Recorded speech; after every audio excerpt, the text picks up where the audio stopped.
BSP हमें तो नहीं लगता कि बहुत आसानी से कराएगी, कह तो दिया है। जातियों का गिनती होनी जरूरी है कि जो जातिगत ऑपरेशन सिंदूर एक हमारी सेना ने, भारतीय सेना ने बहुत शौर्य के साथ संविधान के तहत उनको कितना अधिकार मिल चुका, उन्हें आरक्षण का कितना लाभ मिल चुका, उन्हें जो सरकारी योजनाएं मिल रही हैं उनका कितना लाभ ना।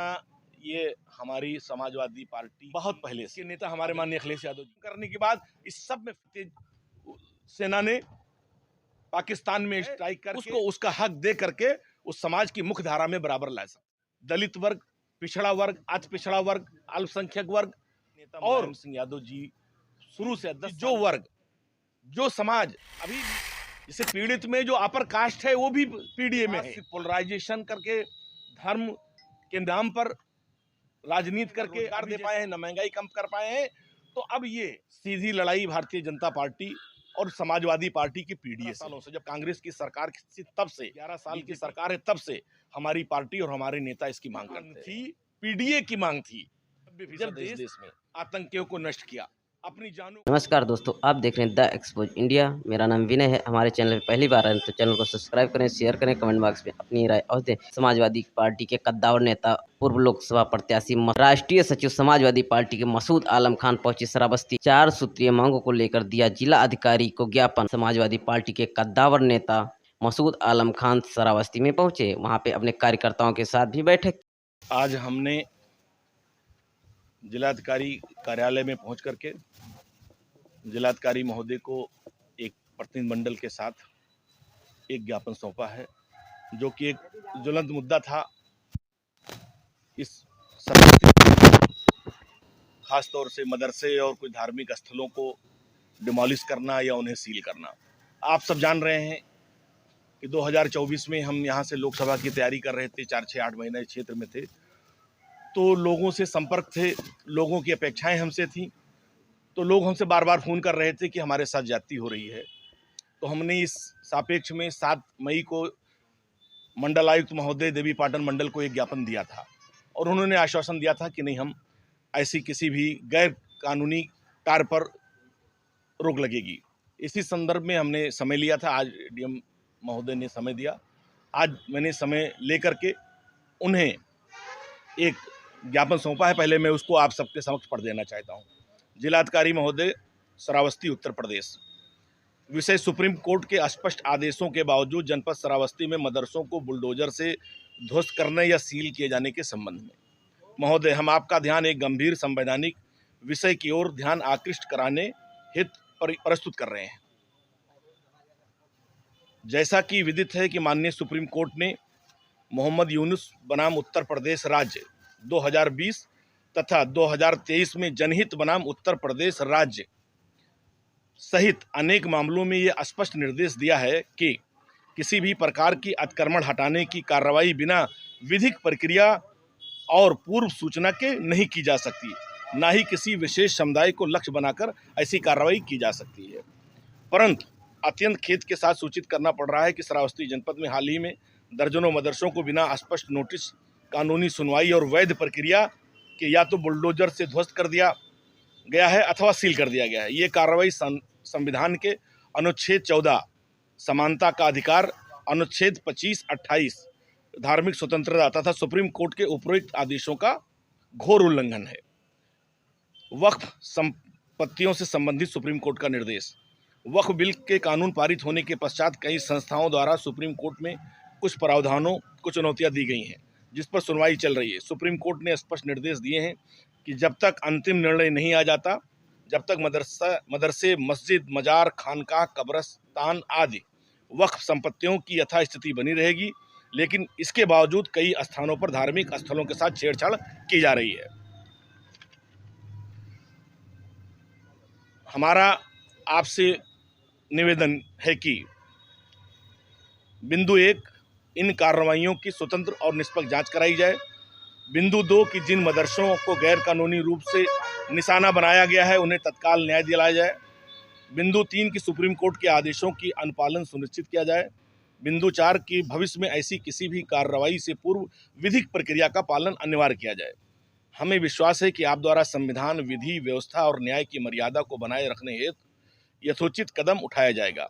आपसे तुरंत कार्रवाई की अपेक्षा के साथ सादर बौदिया मसूद आलम खां, राष्ट्रीय सचिव समाजवादी पार्टी, पूर्व लोकसभा प्रत्याशी गोंडा, और हमारे साथ कई दर्जनों समाजवादी पार्टी के पदाधिकारी और तमाम समाजसेवी और बुद्धिजीवियों ने इस पर हस्ताक्षर किया है।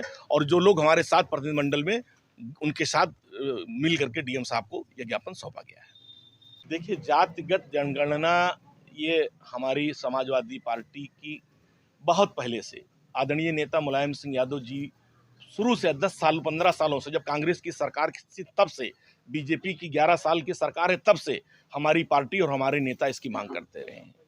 जाति जनगणना का फायदा ये होगा कि उन जातियों का गिनती होनी जरूरी है कि जो जातियां हैं समाज में, तो उनको कितना हक मिल चुका, संविधान के तहत उनको कितना अधिकार मिल चुका, उन्हें आरक्षण का कितना लाभ मिल चुका, उन्हें जो सरकारी योजनाएं मिल रही हैं उनका कितना लाभ मिल चुका। जाति जनगणना हो जाने के बाद हम या सरकार अगर ईमानदारी से चाहेगी तो ये सुनिश्चित कर पाएगी कि जो वर्ग, जो समाज अभी भी पिछड़ा है, उसको उसका हक दे करके उस समाज की मुख्य धारा में बराबर ला सकती है।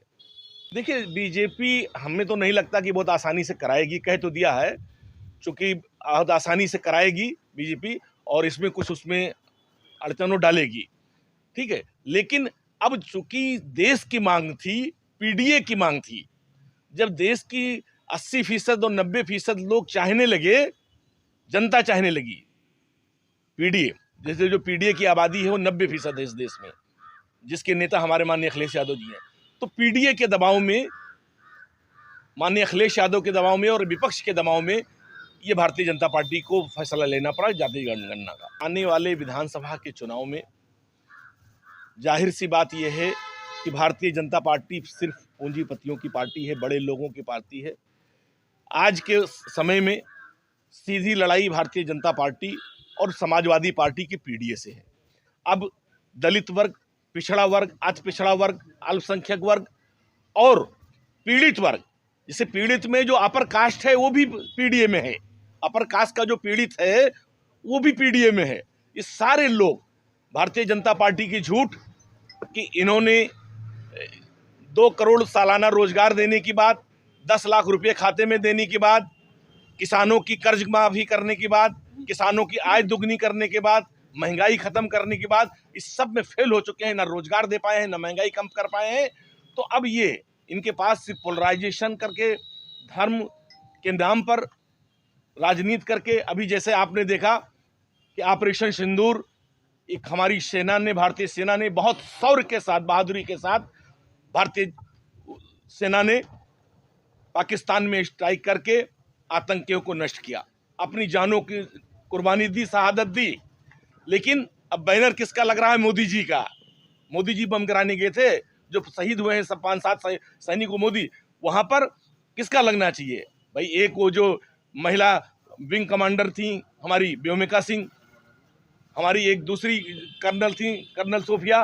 तो जब आपने उनको कर्नल बनाया, फेस बनाया, तो उनका चेहरा लगाना चाहिए था फोटो में, सेना का लगाना चाहिए था, और मोदी जी अपना चेहरा चमका रहे हैं। हम उनकी बात की घोर निंदा करते हैं, और ये दिमागिया, ये बीजेपी की सोच है पूरी। अगर भारतीय, ये खाली उनकी सोच नहीं है, विजय शाह की, एक महिला कर्नल महिला जिसने इतनी पराक्रम और उसने लीड किया, पाकिस्तान के आतंकी ठिकानों को नष्ट किया, सैकड़ों आतंकवादी मारे गए, देश गर्व कर रहा है, और भारतीय जनता पार्टी उनको आतंकवादियों की बहन कह रही है।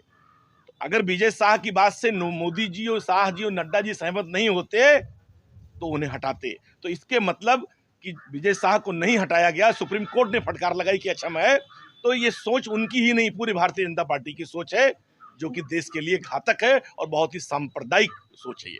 नहीं, अब शर्त यही है कि वो भारतीय जनता पार्टी से नहीं जुड़े हुए थे।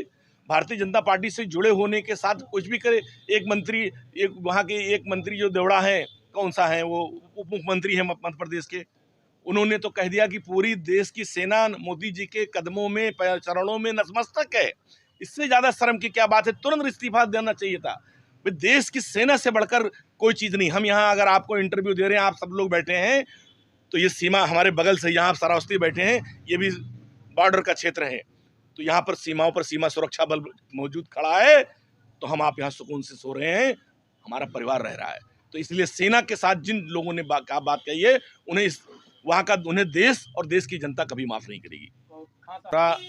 न अपनी किसी राजनीति के लिए आए हैं, न 2027 की सरकार के लिए।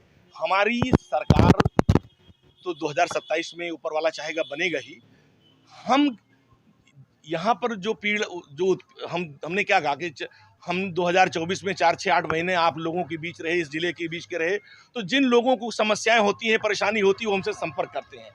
तो हम जो यहाँ पर लोगों के साथ अत्याचार या जुल्म अन्याय हो रहा था, हम श्रावस्ती के लोगों के, जिले के लोगों के अन्याय के साथ हम आज उनके साथ खड़े होने आए हैं कि नहीं, हम आपके साथ अन्याय में आपके साथ खड़े हैं। आपकी लड़ाई हम कानूनी तौर पर, संवैधानिक तौर पर, लोकतांत्रिक तौर पर हम आपके साथ लड़ेंगे और आपका साथ देंगे। हम समाजवादी पार्टी ने हमेशा, हमने क्या कहा कि पीडीए में सबसे पहले पीड़ित है, तो हर पीड़ित, वो किसी समाज का हो, हिंदू, मुसलमान, सिख, ईसाई, गरीब, कमजोर, हर पीड़ित के साथ पीडीए है और वही पीडीए के नायक अखिलेश यादव हैं। धन्यवाद।